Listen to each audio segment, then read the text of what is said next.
Hey, how's it going? My name's Steve from Sheller Aquatics. I'm going to take you on a quick fish room tour. I have around 35 freshwater tanks, and let's get started. The stir-by, one of my favorite Corys. And then, let's see, an albino, I believe it's a green, I'm not sure though. I purchased them at the local fish store. And let's see if I can find, there is some more stir-by. They stay out pretty good. They're pretty social. I really enjoy that fish. And then if you look in the back there, that is a Venezuelan black Cory.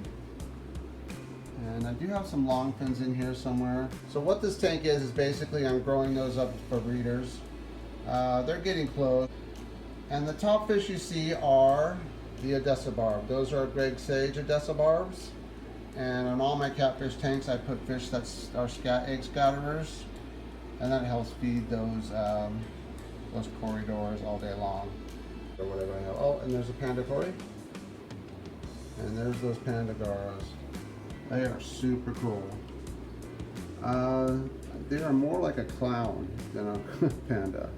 And I'm talking about their personality, not their markings.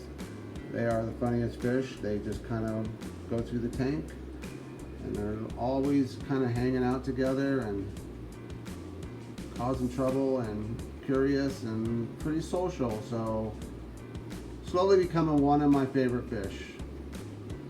Okay.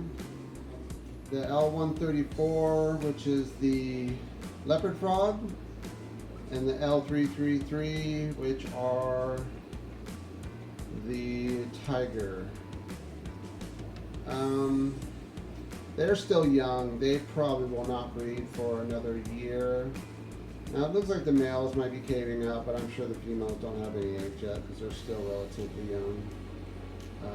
Yeah, the L33 is the king tiger, that's right. So many names to remember.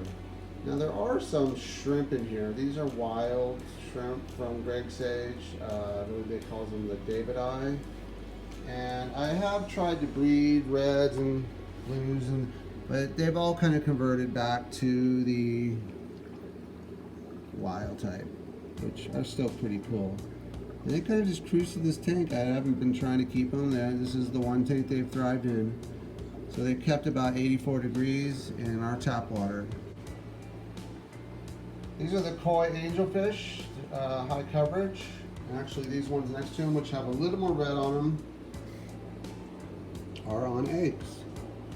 So they laid those about 2 or 3 days ago, and some of them are starting to darken up, and he's pretty protective.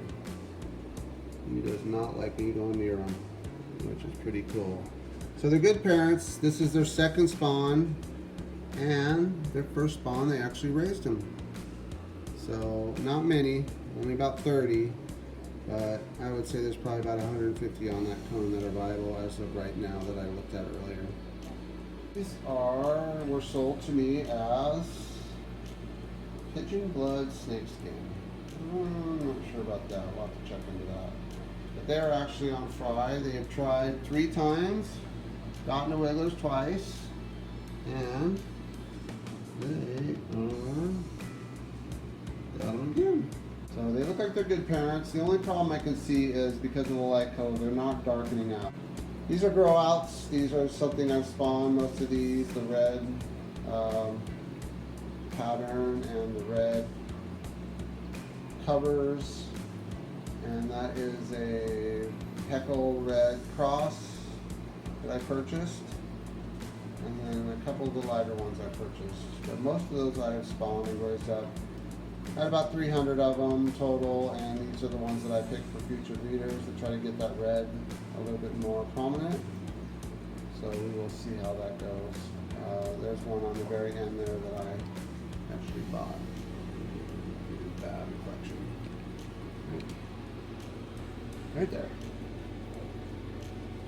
And this one too, right?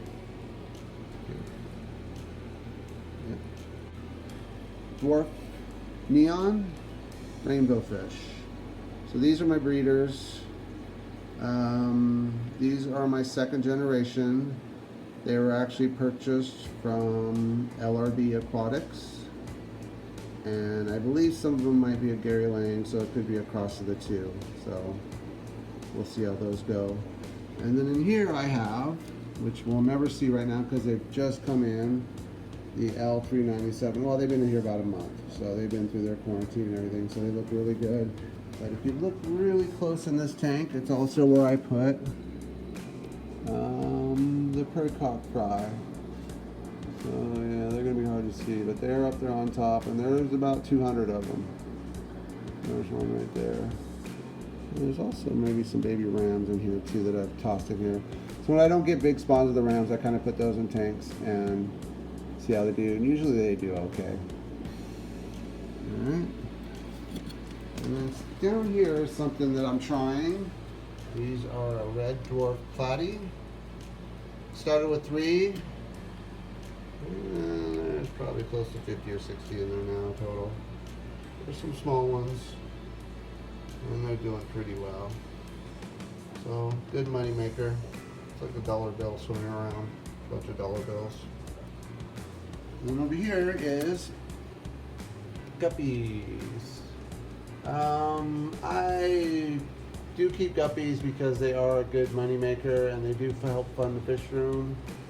So again, if I can get, you know, a bunch of these red guys, and there's some tiger ones in there and all kinds of different kinds. So it's just a mutt tank, and I sell them as mutts. I don't try to sell them as a strain or anything. But they do help fund the fish room, so they're fun. More koi angels in my 90. They're kind of hanging out. I'll probably sell these. So these are some parents. And there are green dragon. There's a green dragon right there. And there's also clown plecos in here. And Odessa barbs. Some more Odessa barbs like that. So they lay their eggs in here too. These are my overflow rams.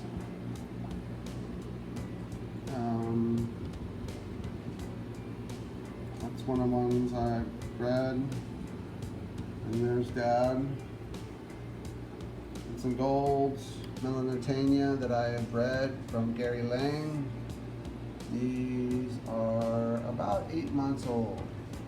So the same theory here is I also have the Petricola Synodonus. There's one right there. And there's one in the mop.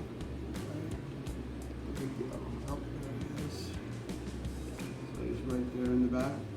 So the point of this again is to fatten up those females with the Bozeman eggs. They lay eggs in there every day, and yes, they're laying eggs at this size. They start laying eggs at about 1 inch. And there are about 9 Synodonus in there.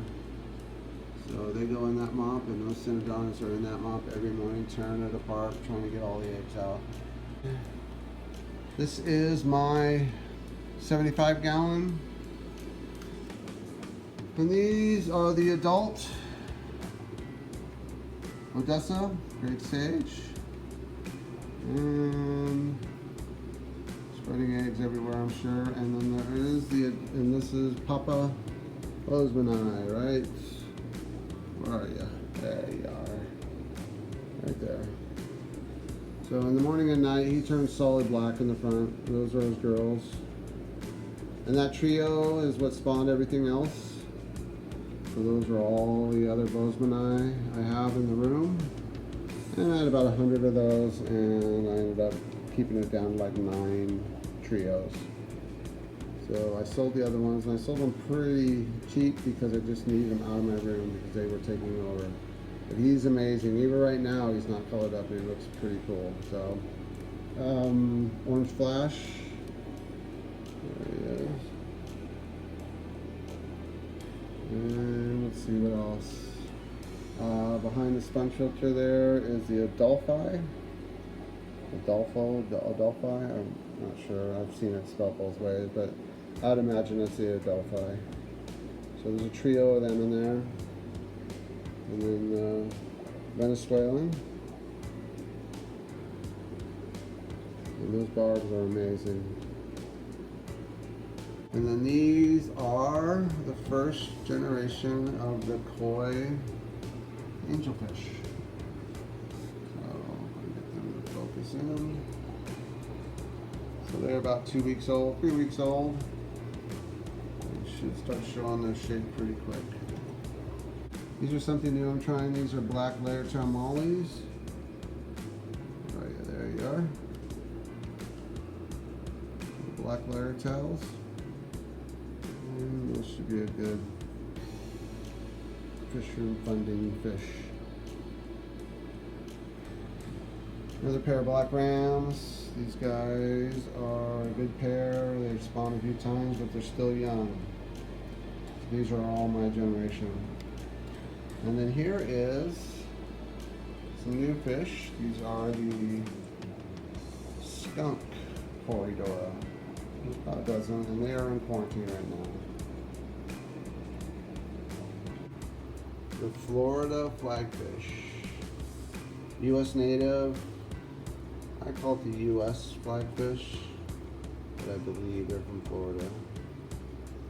So, well, that's about it. I just kind of wanted to go through a quick tour, and I'll be putting out videos hopefully a couple times a week, spotlighting species, and my goal is to more talk about not just the successes of a fish room, but the failures. Because every time you fail, you do succeed because you learn something. And as you learn it, you get better and do it a little cleaner. And it's just a process. So yes, I do get frustrated sometimes. I breed a lot of fish. But I want to kind of more show the real behind the scenes of a fish room. All right, thanks.